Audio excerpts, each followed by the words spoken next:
I'm getting back into study and want to have good study habits. Any tips?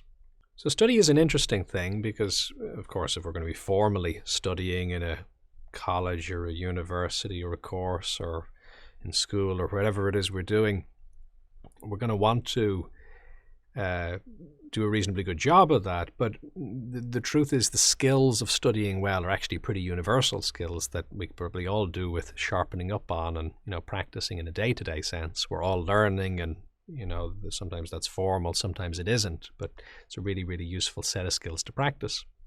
So there's a lot that can be said about studying well, but a few kind of key points that are important. One is that I think a lot of the time the mistake that we make is not focusing on the core content of what we're really interested in a course. And sometimes, to be fair, the course structure makes it hard. You might have long courses that have kind of points which are a bit obscure and hard to grab hold of. But the truth is that in any subject that you're studying, there are certain key points. There's certain fundamental points that matter. In history, there are certain kind of key fundamental dates or things that happened and the effects of them. In geography, there are certain formations and certain ways that things happen and certain keywords that matter. In any practical skill that you're learning, there are certain key techniques and methods and so on and so forth. So not to be scared, I think, is important by the breadth of the material that's there, and to try as much as you can to kind of get some good core notes as you're studying. That it's not even about writing a lot. It's sometimes not even about writing anything, although note-taking can be useful. But it's more about assimilating and understanding yourself. What the hell are they talking about here? Why is this even a subject? What's the core point here and what's the essence of it? And you can ask people who are experienced in the area. You can go online, and the internet has greatly changed study, and you go into message groups where people are obsessed about the thing that you're trying to study, and just ask them, what do you think is the most important thing here?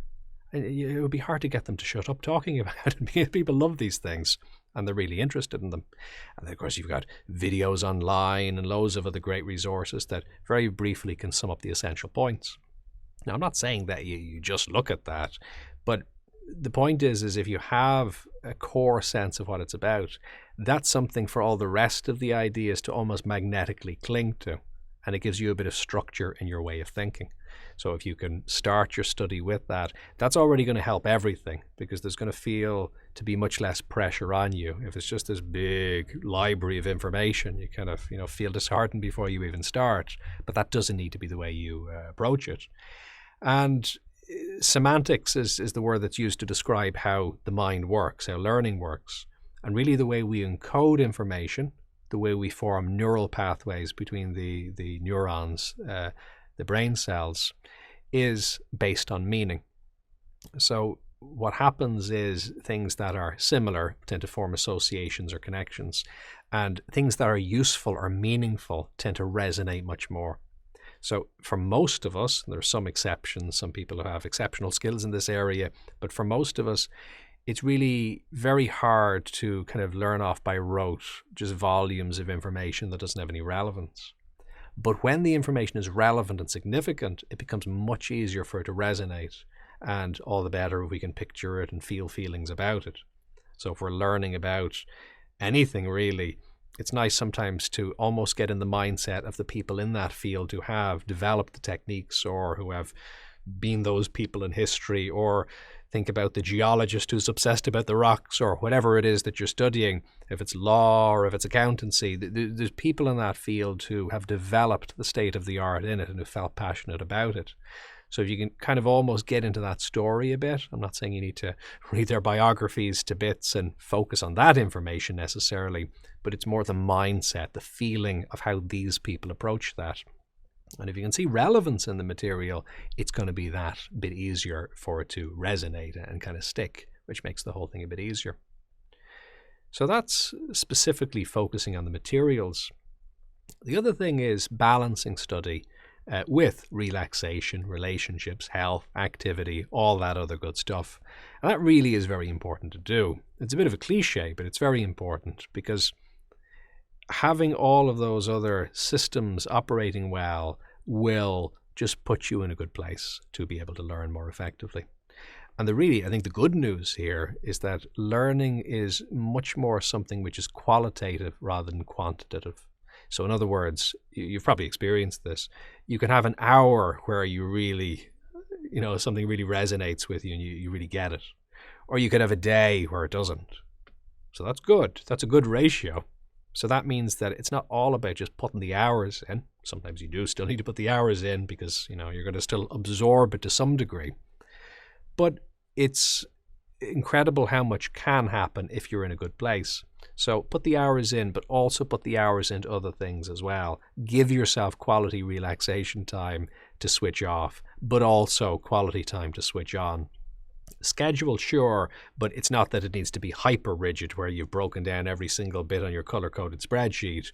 It's more that you're just intentional and you're saying, okay, I'm going to spend the morning doing this and then this doing that, and you're actually having the time for all the things that matter.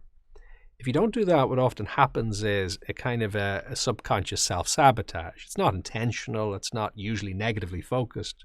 But what starts to happen is it kind of goes back and forward. You're trying to study while you're relaxing, and you're trying to relax while you're studying, and you're not really getting efficiency from either thing.